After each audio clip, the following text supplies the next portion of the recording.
안녕하십니까. 알고알고의 유용입니다. 오늘 말씀드리려고 하는 것은 이번에 북에서 울산 앞바다에 미사일을 2발 쐈다고 발표하지 않았습니까? 그런데 여기서는 그런 일 없다 이런 건데, 그거에 대해서 좀 더 합리적으로 한번 사고를 해볼 필요가 있지 않겠나 싶어서 이 방송을 마련했습니다. 그냥 뭐 어느 쪽이 옳다 그러다 그냥 이렇게 얘기하면 끝나는 문제가 아니기 때문에, 이건 워낙 중차대한 문제이기 때문에 요거에 대해서 한번 이야기를 해보려고 합니다. 앞서서도 지난 8월 18일 날 김여정 담화에서도 이런 유사한 일이 있었지 않습니까? 남쪽에서 황해도 온천군에서 미사일을 쐈다 그러는데 그것은 거짓말이고, 평안도 안주시 청천강변에 있는 금성다리에서 미사일을 쐈다라고 우리의 정보력에 대해서 약간 비꼬는 듯이 얘기했는데, 그거 역시 물론 어디가 맞는지는 확인할 수 없고 우리가 합리적으로 판단할 수밖에 없습니다. 예. 안주시에서 발표한 게 워낙 저고도로 날았기 때문에 레이더에 포착이 안 됐다가 온천에서 쫙 떠오르면서 남쪽 레이더에 포착된 게 아닌가라고 합리적으로 추정해 봅니다. 그래서 여기 남쪽에서는 온천에서 발사했다고 하는 거고, 북에서는 안주에서 발사했다고 하는 거고, 요런 거 같고요. 이거 역시도 마찬가지입니다. 문제는 11월 2일 날 이 NLL 이남의 북측 미사일이 한 발 떨어진 것에 대해서 이렇게 난리가 아니었지 않습니까? NLL 이남으로 쐈다고. 그래갖고 여기서 비례 대응의 원칙에 의해서 공대지, 즉 비행기로 미사일을 3발을 북에다 대해서 쐈죠. 근데 이 미사일을 또 지대지 미사일 방식이 아니라 땅에서 쏜 게 아니라 비행기에서 쏘는 방식을 선택했죠. 그것도 참 오늘 뉴스에 보니까 여기 남쪽 미사일이 하도 실패를 많이 하니까 그렇게 했다 그러더라고요. 예. 지난 2일 북한의 탄도미사일이 NLL을 넘어 속초 앞바다에 떨어졌습니다. 그런데 우리 군은 전투기를 동원해 대응 사격했습니다. 비례 원칙에 따라 우리도 탄도미사일로 맞대응하던 전례에 비춰 이례적이란 분석이 나왔습니다.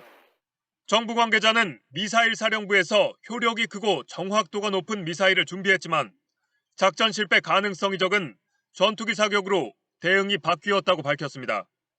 미사일 발사 과정에서 잇따라 문제가 불거지자 아예 탄도미사일 대응 카드를 제외했다는 설명입니다.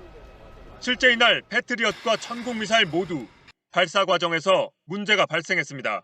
네, 거기까지는 뭐 여기서 다 알려진 이야기입니다. 근데 문제는 여기서 발표 안 된 북에서 그거에 또 대응을 해서 2발의 전략 순항 미사일을 울산 앞바다에 쐈다 그랬습니다. 여기서는 사실 무근이다 그러는데, 과연 사실 무근이겠는지 한번 생각을 해봐야 돼요. 물론 전제는 북의 말이 옳다는 전제 하에서입니다. 북의 발표가 맞다는 말입니다. 북이 터무니없이 그런 말을 했을 리는 없을 것 같아요. 왜 그러냐면은 정확히 그 미사일이 떨어진 위치를 위도 경도까지 밝혔기 때문이에요.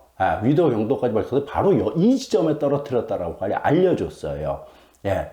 남조선 지역 울산 시압 80km 부근 수역, 위도 35도 29분 51.6초, 경도 130도 19분 39.6초, 남조선 지역 울산 시압 80km 부근 수역 공해상에 2발의 전략 순항 미사일로 보복 타격을 가하였다.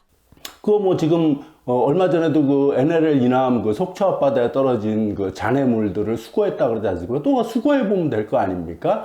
어쨌든 그렇게까지 알려줬는데, 그럼 만에 하나 과연 우리가 탐지 못했느냐는 겁니다. 이 경우의 수는 몇 개로 나눠질 수가 있어요. 첫 번째는 탐지 못했을 경우. 그럼 큰 문제죠. 만약에 탐지를 못해. 워낙 저고도로 날랐기 때문에 탐지 못했다. 그랬다가 여기 방어력에 대해서 완전 구멍이 뻥 뚫려버리는 거죠. 어쨌든 탐지 못했다가 하나가 있는 거고, 그러니까 첫째, 북이 말이 틀렸다. 그것도 물론 경우의 수예요. 북이 거짓말을 했다도 경우의 수가 될 수가 있어요. 하지만 또 하나는 그것만 있는 것이 아니라는 거죠. 탐지 못했을 수도 있고, 또 하나는 황당하고 탐지했어요. 했지만 발표를 안 했다. 이거에 대해서는 왜 언론에서 이거에 대해서 말을 안 한지 잘 모르겠더라고요. 탐지를 했어요. 이게 군에서 탐지를 했지만 그것에 대해서 발표를, 만약 울산 앞바다에 떨어진 게 확실하다라면은 울산 앞바다에 떨어졌으니까 비례 대응의 원칙에 의해서 다시 그만큼 거리에 있는 북에다가 미사일을 3배로 쏴야 돼요. 만약에 그랬다가는 뭐 아마 단천이나 뭐 이쯤 되겠죠. 아마 단천이나 김책제 초소에 있는 김책시나 이쯤이 아마 얼추 비슷한 거리가 될 겁니다. 그 앞바다에다가 만약에 미사일을 대응해서 쐈다.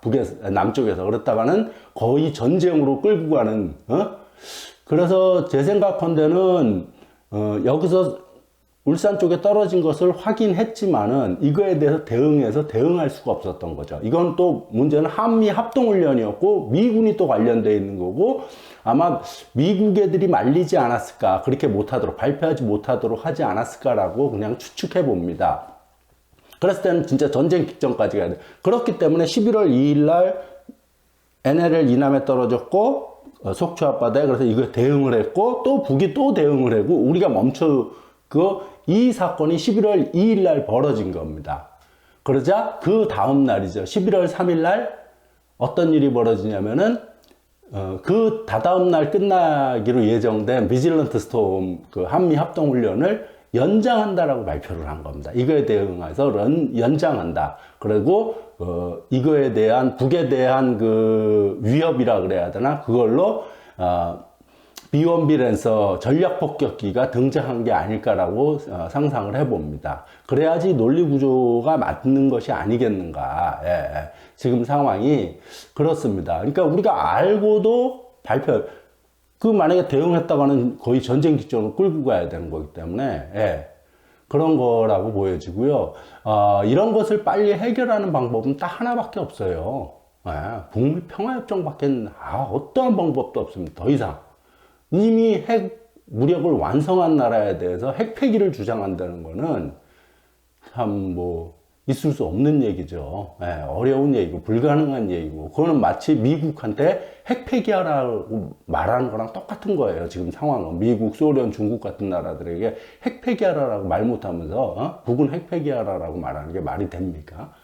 자, 그래서 좀 그런 지금 이 전체적인 구상이 아니라 이 흐름이 이번 미사일 발사에 대해서는 그런 것들을 왜 사람들은 생각하지 않고 또 일반인들이야 뭐 그럴 수 있죠. 근데 언론에서조차 그런 가능성에 대해서는 일체 언급하고 또 탐문하고 그거를 좀 더 분석하고 이러지 않는지에 대해서 좀 너무 황당해갖고 오늘 그냥 간단하게나마 이런 경우에서 어떤 남북이 딱 발표하면 그것이 누구 말이 옳다 그러다 그냥 아주 거의 신앙처럼 믿어버리는 방식으로는 현실을 제대로 분석할 수가 없는 겁니다. 예. 즉 탐지했음에도 불구하고 발표하지 못했을 경우의 수를 빠뜨려 놓는 경우에 대해서 참 안타까워서 그런 경우도 있을 수 있다는 거에 대해서 한번 이야기 드리고, 어떤 것이 합리적인 건가에 대해서는 스스로 판단하시면 될 거고요. 언론사들 이런 데서도 좀 그런 거 했으면 좋겠는데 와서 전문가랍시고 나와서 하는 말이 정부 하는 말 그대로 그냥 앵무새처럼 짓거리고 앉았고 참 갑갑합니다. 예, 오늘 이 정도로 정리하겠습니다. 예, 감사합니다.